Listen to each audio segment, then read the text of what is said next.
Hi students, myself CA Parneet Kaur and I am the All India Ranker 39th. I cleared my CA in the May 23 and students, today I am over here for to discuss my entire journey of CA and how I got the rank in the CA exams. Not only in the CA final, in my CPT level, CA inter level, I scored more than 70% marks in my exam and cleared all my exams in the first attempt. So today in this video, I will discuss how I achieved this and what are the strategy that I have opted for to achieve this and how I manage my articleship, my studies, everything and score the rank as well. Right? So students, I in the CA foundation level at that moment of time the CPT was there, correct? And in the CPT I scored 153 out of the 200, more than 70% marks. And for the CPT I have done the self study. I haven't taken any coaching from any institute.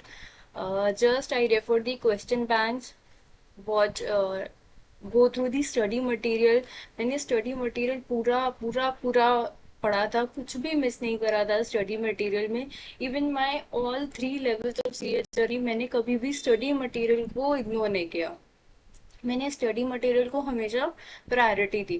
Because institute क्या करता है ना कि आप even if आप observe करोगे तो institute क्या करता है मेनी टाइम्स क्वेश्चन में जो स्टडी मटेरियल में एग्जांपल्स दिए होते हैं ना for to explain the content, for to explain the subject, for to explain the chapter, for to explain the topic, वो एज इट इज उठा के वो एग्जाम में दे देता.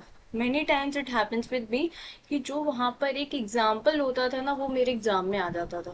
That's why never ignored the institute material. मैं first priority institute के material को ही देती थी.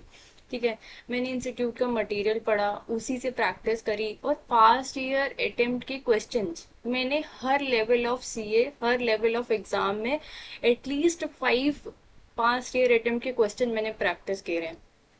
Even in the CPT level मैंने कोई भी सब्जेक्ट में, किसी भी सब्जेक्ट के लिए मैंने एटलीस्ट 5 to 6 पास्ट अटेम्प्ट के एग्जाम के क्वेश्चंस प्रैक्टिस करे ही करे हैं.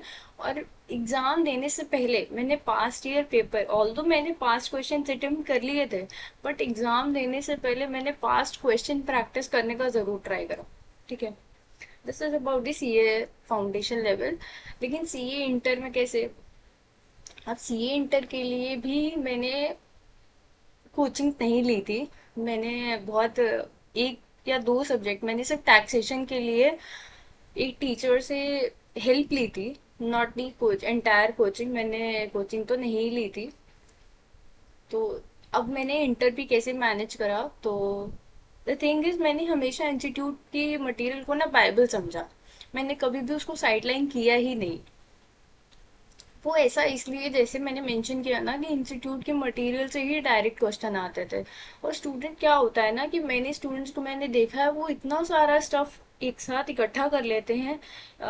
फॉर एग्जांपल संजय सर आपकी क्लासेस भी ले रहे हैं, अतुल अग्रवाल के नोट्स भी ले लिए, उनका क्वेश्चन बैंक भी ले लिया, सबसे सब कुछ अरेंज कर लेते हैं. लेकिन इतना टाइम नहीं होता है कि आप हर टीचर का क्वेश्चन बैंक, हर टीचर के नोट्स को मगअप कर पाओ या समझ पाओ या लगा पाओ. ठीक है, और आप जितना ज्यादा मटेरियल में डाइवर्सिटी लाते हो ना उतना ज्यादा कंफ्यूजन क्रिएट होता जाता है. ठीक है, because teachers have different approaches as well.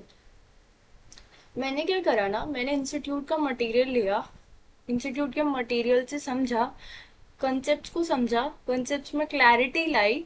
अगर मुझे कोई डाउट आता था तो मैं वो कंसेप्ट को जाके यूट्यूब पे सर्च करके समझ लेती थी. ठीक है, मैंने कंसेप्ट में क्लैरिटी लाई. पहले तो टॉपिक को समझती थी, फिर जो इंस्टीट्यूट ने क्वेश्चंस दिए होते थे वो लगाती थी, जो बुक्स में स्टडी मटेरियल में क्वेश्चन होते थे वो लगाती थी. फिर उसके बाद जैसे मैंने मेंशन किया ना, मैं पास्ट ईयर क्वेश्चन जरूर लगाती थी.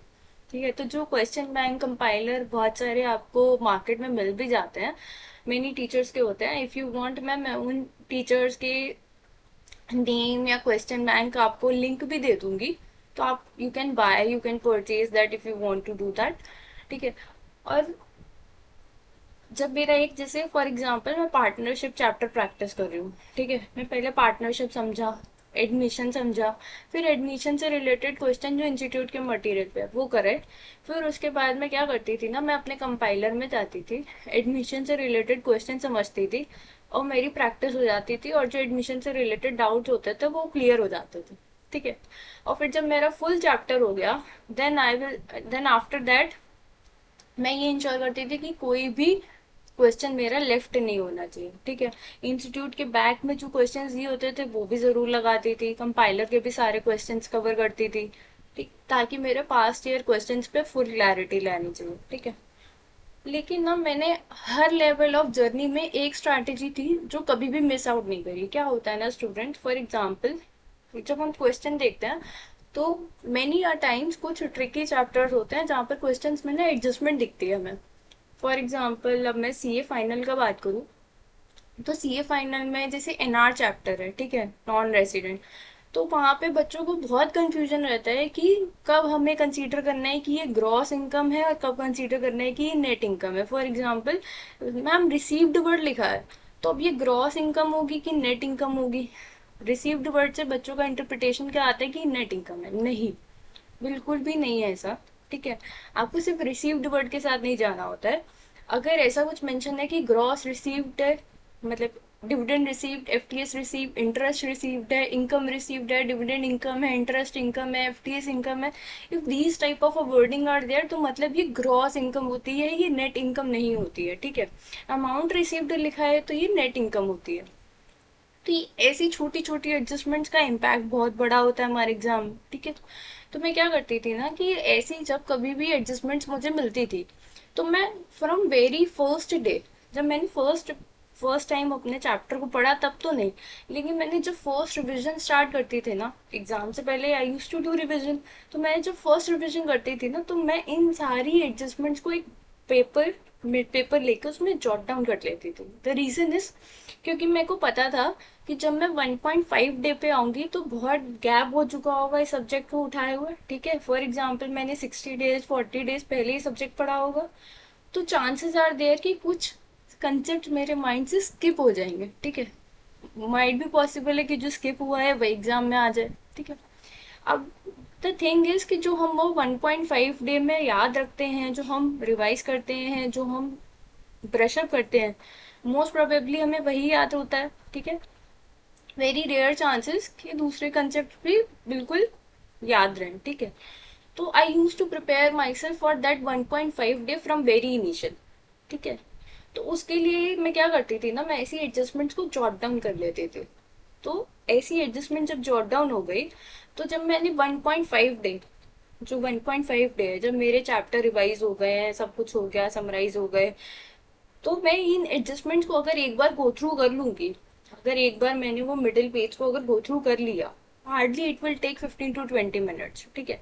आपको सारी एडजस्टमेंट नहीं लिखनी है, लेकिन जो बहुत ट्रिकी हैं, बहुत इंपॉर्टेंट हैं, ठीक है, आपको सिर्फ वही नोट करनी है। जैसे मैंने अभी ये एडजस्टमेंट मेंशन करी, आपको ऐसी एडजस्टमेंट नोट कर लेनी है, और ये लास्ट 15 to 20 मिनट्स ही आपको इसमें लगेंगे, ज़्यादा टाइम नहीं जाएगा इसको रिवाइज करने में। लेकिन अगर आप इसको रिवाइज कर लोगे ना, देन आई कैन डेफिनेटली से कि जो चांसेस ऑफ एरर हो जाते हैं, फॉर एग्जांपल अगर पीजीबीपी का क्वेश्चन आप अटेम्प्ट कर रहे हो, अगर उसमें एक भी एडजस्टमेंट रॉन्ग हो जाती है तो आपका फाइनल आंसर रॉन्ग हो जाता है, ठीक है। It have a big impact. कोई फाइनेंशियल स्टेटमेंट बना रहे हो आप, ठीक है, अगर आपकी इन्वेंट्री की कैलकुलेशन गलत आ रही है तो आपका एंटायर आंसर में इम्पैक्ट आएगा, आपके पीएनएल में भी हिट आएगा, आपकी बैलेंस शीट में भी हिट आएगा, करेक्ट। तो इसलिए ऐसी एडजस्टमेंट्स को अगर हम गो थ्रू कर लेंगे एक बार, तो chances of error are very less, ठीक है।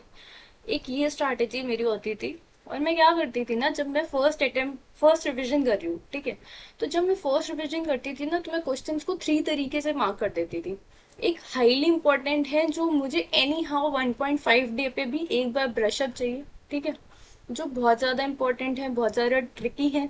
एक होते थे उससे less important, means most important है बट उससे लेस इंपॉर्टेंट है, अगर मैं उनको उस 1.5 डे पे नहीं भी करूंगी तो मेरा काम चल जाएगा, बिकॉज मैंने उसकी ट्रिक्स को ऑलरेडी नोट कर रखा है, ठीक है। अब हो गए मेरे थर्ड लेवल पे आता है मेरा इम्पोर्टेंट लेवल पे। अब ये थर्ड लेवल वाला जो है ये मैंने फर्स्ट रिविजन में कर लिया, ठीक है। और जो मोस्ट इम्पॉर्टेंट वाला है वो मुझे इंश्योर करना है कि मैं चाहे सेकेंड रिवीजन करूँ या मैं थर्ड लेवल तक भी पहुंच जाऊँ, थर्ड लेवल ऑफ रिवीजन भी करूँ, लेकिन मुझे मोस्ट इम्पॉर्टेंट वाले ज़रूर करने हैं, ठीक है। और जो highly important, that is the first priority, 3 star वाले जो है, वो 3 स्टार वाले के लिए मुझे ये इंश्योर करती थी कि वो हर रिवीजन में करने हैं मुझे, और 1.5 डे पे भी मुझे एक बार उनको ब्रश अप देना है, ठीक है। फॉर एग्जाम्पल जैसे पीजीबीपी के मास्टर क्वेश्चन, ठीक, उसमें most of the adjustments cover हो जाती है, तो आपको उसको सॉल्व करने नहीं बैठना है, आपको ब्रश अप करना है, ठीक है, ब्रश अप करना है। और थर्ड थिंग, ये तो 2 इम्पॉर्टेंट फैक्टर्स हो गए। थर्ड थिंग, बच्चे क्या करते हैं ना, मैम अब हम हर क्वेश्चन सॉल्व नहीं करेंगे, हम सिर्फ क्वेश्चन को ना देख लेते हैं, बिल्कुल नहीं करना है, बिल्कुल। क्या होता है ना, जब कभी हम चीज़ों को लिख के करते हैं तो चीज़ें याद रहने के चांसेस ज़्यादा होते हैं। आप ओरली बात कर रहे हो, ले मोर चांसेस कि वो माइंड से स्किप हो जाएगा, ठीक है। जब कभी भी आप प्रैक्टिकल चैप्टर करो, प्रैक्टिकल सब्जेक्ट करो, तो ये गलती कभी मत करना कि हमने देख के क्वेश्चन सॉल्व कर लिया। बहुत सारे स्टूडेंट्स ऐसी गलती करते हैं एंड दे रियलाइज बाद में कि हाँ हमसे गलती हो गई, बिकॉज जो हमने देख के करा उस टाइम हमें याद रहता है, बट एग्जाम में हमसे कुछ कुछ चीजें मिस हो जाती हैं। तो ऐसी गलती नहीं करनी होती है, ठीक है। अब जैसे हमारा नेक्स्ट अटेम्प्ट जनवरी अटेम्प्ट है, तो हमारे पास अभी टाइम है, ठीक है, 2 to 3 मंथ, 3 मंथ्स है हमारे पास। अगर कोई सितंबर अटेम्प्ट नहीं दे रहा है, they have 2 months with them. अगर कोई सितंबर अटेम्प्ट दे रहा है तो उनके पास 2 मंथ्स है, और नहीं दे रहा है तो 3 मंथ्स है, ठीक है।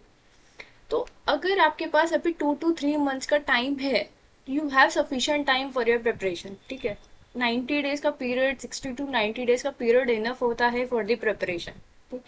तो आपको क्या करना है ना, लास्ट 2 to 3 मंथ्स में आपको 100% देना है। जब कभी भी देखो सीए का एग्जाम देने चाहो ना, तो मेहनत सब करते हैं, बट सक्सेस कुछ को क्यों मिलती है, द रीजन इज, कभी भी आप एग्जाम की प्रिपरेशन करो तो इस लेवल पे करो ना कि जब आपका रिवीजन कंप्लीट हो, जब आप एग्जाम देकर बाहर निकलो ना, तो आपके माइंड में इतना सा भी गिल्ट नहीं होना चाहिए, क्योंकि उस टाइम पे ये फीलिंग होनी चाहिए कि I have given already my 100%, अब इससे ज्यादा मैं दे ही नहीं सकता था, ठीक है। जब ये फीलिंग आपके अंदर आ जाए ना, तो समझ लेना वही अटेम्प्ट में आप क्लियर हो जाओगे, ठीक है।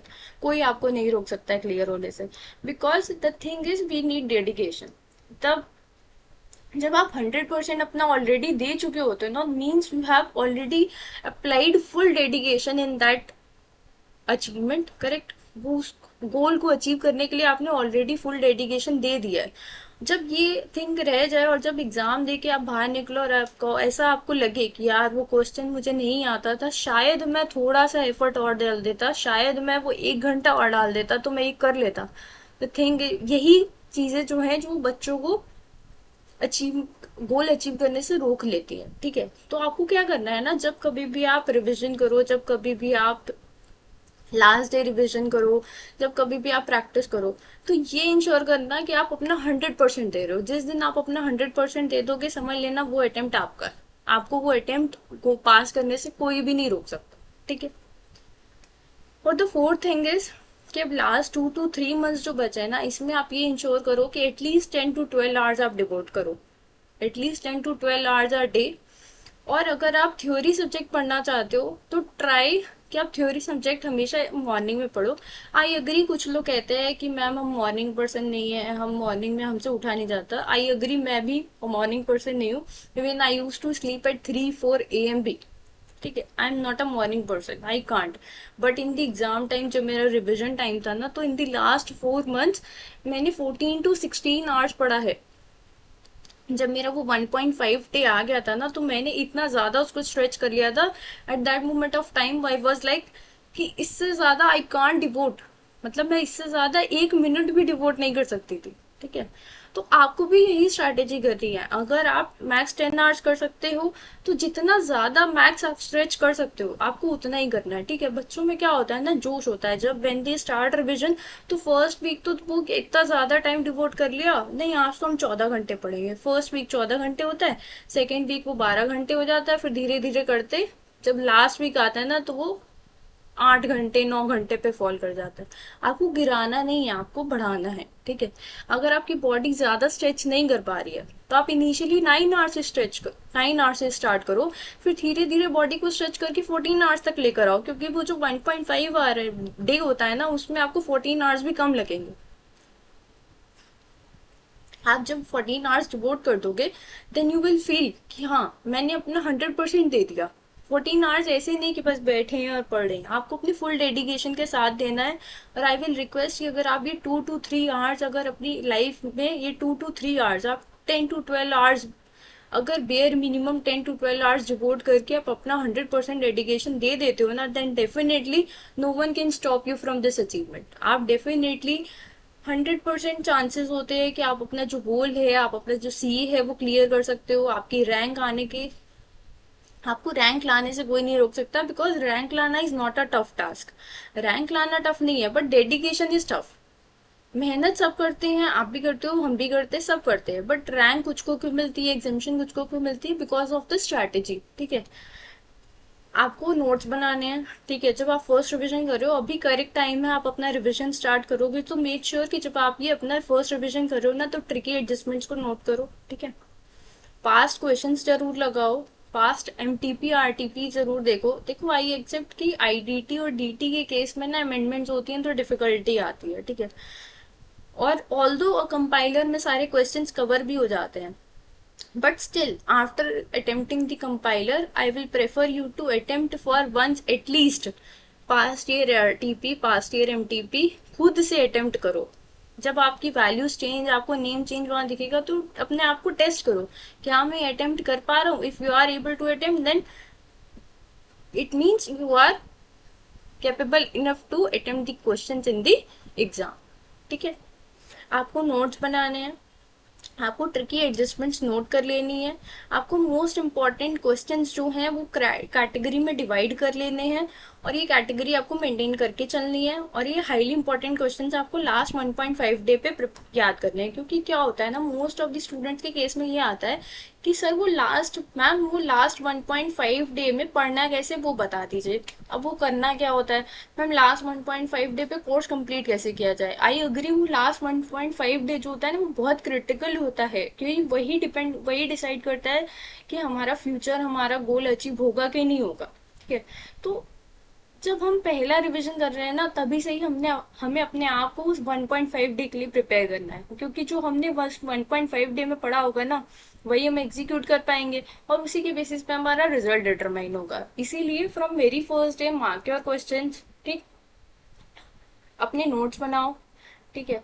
अब सेकंड थिंग, बच्चों को जो सबसे बड़ा डाउट आता है ना, मैम थ्योरी कैसे पढ़ी जाती है, ऑडिट तो मैम वैसे ही बहुत टफ होती है, ऑडिट पढ़े कैसे। तो स्टूडेंट, मैं क्या करती थी ना, कि मैं हमेशा ऑडिट जो है मॉर्निंग में पढ़ती थी, ठीक है। मॉर्निंग में भी कैसे, कि मैंने फॉर एग्जांपल मैंने टोटल एसेज जितने हैं उसको डिवाइड कर लिया था, कि मैं टोटल एसेज में से डेली फॉर एग्जांपल मैं 2 ऐसे पढ़ूंगी, और 2 ऐसे ऐसा नहीं दोनों टफ होंगे, एक इजी होगा एक टफ होगा, बैलेंस। और मैं जब ऐसे पढ़ती थी ना, तो मैं इनिशियली मॉर्निंग के 1.5 to 2.5 आवर्स मैं ऐसे पढ़ने में लगा देती थी, ठीक है। और अपना फर्स्ट हाफ में ऑडिट ही पढ़ती थी, सेकेंड हाफ में मैं दूसरा सब्जेक्ट पढ़ती थी, ठीक है। तो अब जब मैंने ऐसे स्टार्ट करा, ठीक है, व्हेन यू स्टार्ट ऐसे, तो वेरी रेयर चांस होते हैं कि आप पूरा ऐसे पढ़ लो, और फिर जब आप उस ऐसे को कंप्लीट करो ना, तो फिर ये फीलिंग बच्चों में जरूर होती है कि मैम हमने जो पढ़ा था वो हम भूल गए। तो इसके लिए भी I have a solution, don't worry. आपको करना क्या है ना, कि जब आप एक ऐसे पढ़ो, ठीक है, मैं नहीं कह रही कि आप पूरा 10 पेजेस का ऐसे पूरा पढ़ने के बाद आपको रिवीजन करना। आपको क्या करना है ना, आपने फॉर एग्जाम्पल आपका ऐसे 10 पेजेस का है, आपने 5 पेजेस पढ़ लिए, ठीक है। टेक अ 2 मिनट ब्रेक, बस 2 मिनट का ब्रेक, और ज्यादा नहीं, 2 मिनट का आपको ब्रेक लेना है, ठीक है। अपने माइंड को रिलैक्स करना है, आईज क्लोज करिए, और जो आपने लास्ट 1 आवर, लास्ट 30 मिनट्स में जो आपने पढ़ा है ना, उसको रिकॉल करने का ट्राई करिए। If you are able to recall, then well and good. अगर आप रिकॉल नहीं कर पा रहे हो, देन कुछ नहीं होगा, नो डोंट वरी। बस आपको क्या करना है ना, आप एक बार ऐसे पेजेस टर्न करके भी देखोगे ना, तो आपको चीजें रिकॉल होने लगेंगी, ठीक है। क्योंकि हमारा जो लर्निंग का होता है ना, वो धीरे धीरे फॉल करने लगता है, स्पेशली थ्योरी सब्जेक्ट्स में।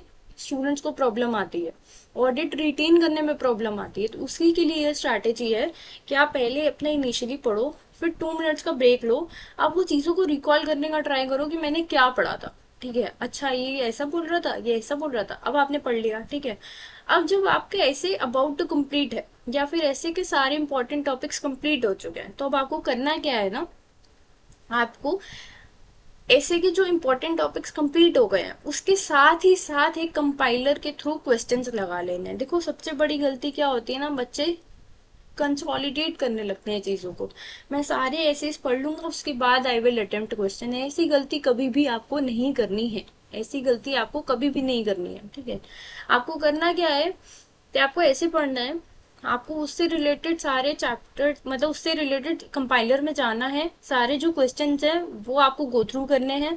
ठीक है, उस क्वेश्चन में कोई डाउट आ रहा है, आप तुरंत उस क्वेश्चन को पढ़ोगे, रिवाइज करोगे, आपके chances of retaining that content वो बढ़ जाते हैं। ठीक है, बिकॉज आपने पहले 2 मिनट का ब्रेक लेकर उसको रिकॉल करा, आपने क्वेश्चंस देखे। ठीक है, अब चांसेस ऑफ रिटेंशन बढ़ जाते हैं।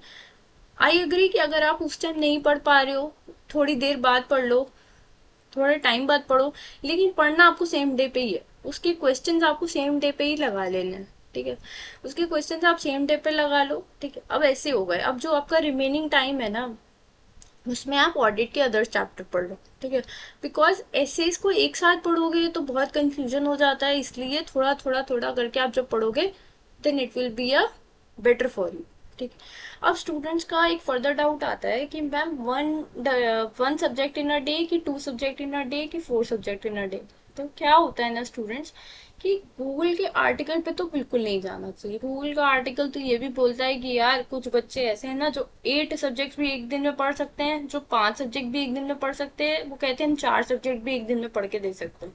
ठीक है, तो don't compare your self with the others, कभी नहीं करना चाहिए। जो हमारी स्ट्रेंथ है वो दूसरे की नहीं है, और जो दूसरे की वीकनेस है वो हमारी नहीं है। ठीक है, तो अब आपको करना क्या होता है, देखो जरूरी नहीं, कोई रूल ऐसा नहीं कहता कि आपको दिन के 1 सब्जेक्ट पढ़ना है कि आपको दिन का 2 सब्जेक्ट पढ़ना है।